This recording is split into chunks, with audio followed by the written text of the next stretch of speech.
उस गांव में हर साल जब बारिश का मौसम आता तो मानो आसमान में छेद हो गया हो और मूसलाधार बारिश बिना रुके बरसती रहती। उस बारिश की मार से गांव के गरीब लोगों के घरों में घुटनों तक पानी भर जाता या फिर पुराने खपरेल घरों की छत से पानी टपक टपक कर पूरा घर तालाब बन जाता और वे लोग नरक जैसी जिंदगी देखने को मजबूर हो जाते। ऐसे उस गांव में आशुतोष नाम का एक भ्रष्टाचार एमएलए रहता। जनता के पैसे को अपने निजी फायदे के लिए और ऐशो आराम के लिए इस्तेमाल करना उसकी आदत बन चुकी थी। चुनाव के पहले जनता से झूठे मोटे वादे करना, वोट के लिए शराब, बिरयानी, पैसे अंधाधुंध बांटना उसकी फितरत थी। उसके ठीक बगल में जिगर नाम का उसका चमचा रहता। जिगर को आशुतोष का यह भ्रष्टाचार बिल्कुल पसंद नहीं था, इसलिए वह हमेशा आशुतोष पर व्यंग कसते हुए डायलॉग मारते रहता। लेकिन कम अक्ल आशुतोष को उसका यह व्यंग समझ में नहीं आता और वह यह सोचकर खुश हो जाता कि जिगर शायद उसकी तारीफ कर रहा है।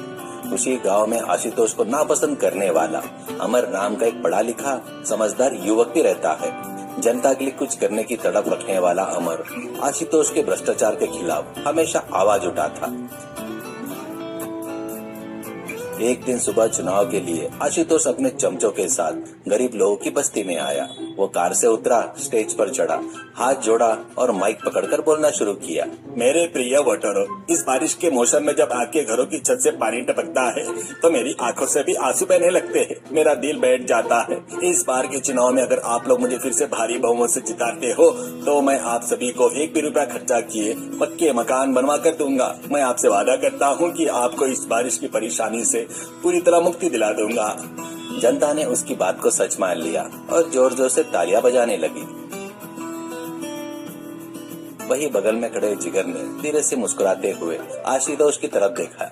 आशुतोष सर, आपकी बातें सुनकर तो मेरी आंखों में आंसू आ रहे हैं सर। पिछले 5 सालों में आपने एक भी घर नहीं बनवाया, इसलिए इस बार आपको उन घरों के बारे में बात करने का ये शानदार मौका मिला है सर। जनता के पैसों को अपने घर के तिजोरी में बंद रखने में जो आपकी लगन है, वो लगन जनता के घर बनाने में ना होना आपकी इसी महानता का प्रतीक है सर। देखा जिगर, तुमने मेरी जन सेवा के बारे में कितना अच्छा अद्भुत कहा है, लेकिन लगन कैसी है यह बात लोगों को अब तो समझ में आनी ही चाहिए। मेरे जैसे लीडर मिलना इस गांव के लिए किस्मत है। ठीक उसी समय अमर कुछ और युवकों के साथ वहाँ पहुंचा। वह स्टेज के सामने खड़ा हो गया और आशुतोष से तीखे सवाल करने लगा। आशुतोष जी, 5 साल पहले भी आपने यही बात की थी। आज तक एक गरीब को घर नहीं मिला, लेकिन आपका घर जरूर 4 मंजिला बन गया। भाइयों और बहनों, इनकी इन झूठी बातों पर भरोसा मत कीजिए।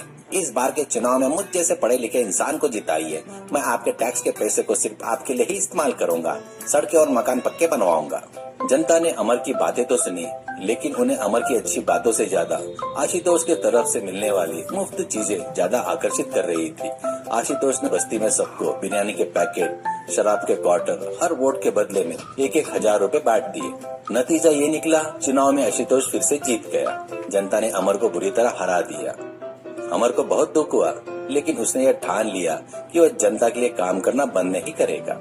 कुछ महीने बीत गए, फिर से बारिश का मौसम आ गया।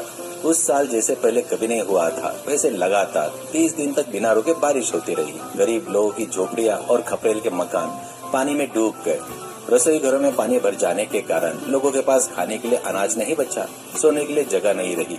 वे सब मिलकर गुस्से में आशुतोष के घर आए और कॉलिंग बेल बजाई। आशुतोष ऊपर की मंजिल से धीरे से नीचे उतर कर आया। एमएलए साहब, हमारे घर डूब चुके हैं। चुनाव से पहले आपने हमको कहा था कि हमें पक्के मकान देंगे, लेकिन अब हम सड़कों पर आ गए हैं। हमारे साथ न्याय कीजिए।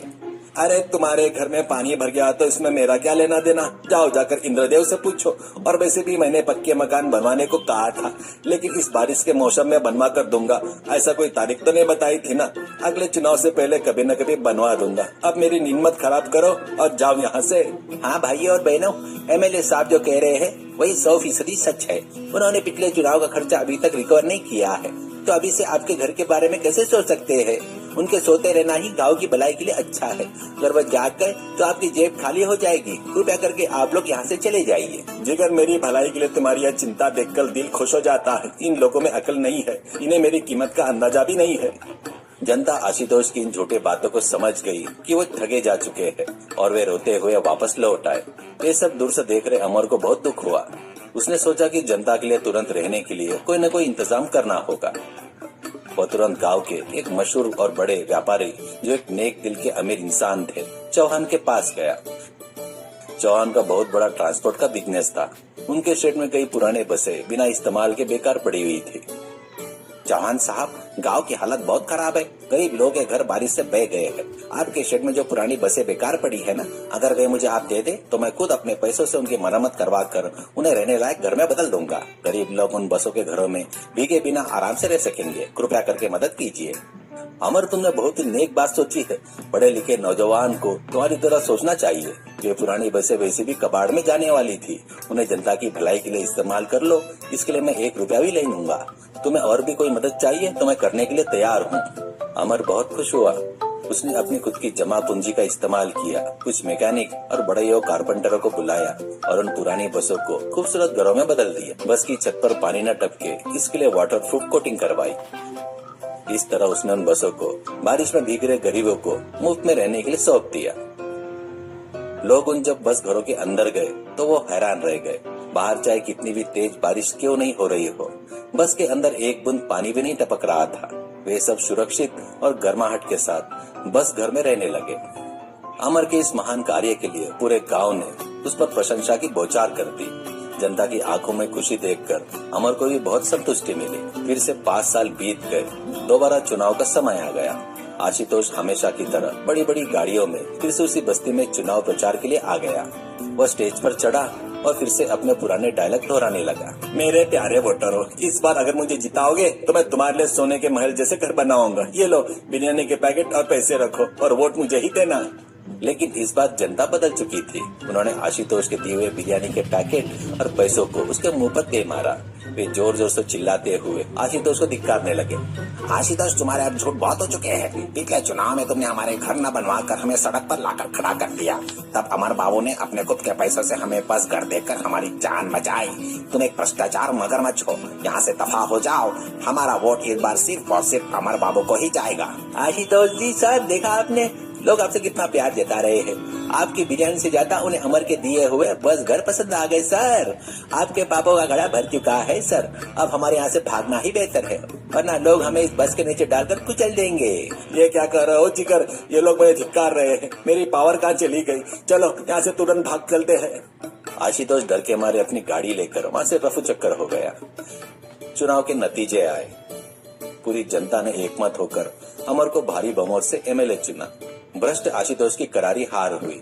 अमर के एमएलए बनने के बाद उसने चौहान की मदद से सरकारी फंड का सही इस्तेमाल किया। गांव के सभी गरीब लोगों के लिए स्थायी पक्के मकान का निर्माण किया। वह गांव बारिश की उस भीषण समस्या से हमेशा के लिए मुक्त हो गया और सभी लोग खुशी खुशी अपना जीवन बिताने लगे। सीख: भ्रष्टाचार और झूठे वादे से जनता को ज्यादा दिनों तक बेवकूफ नहीं बनाया जा सकता। ईमानदारी से की गई सेवा और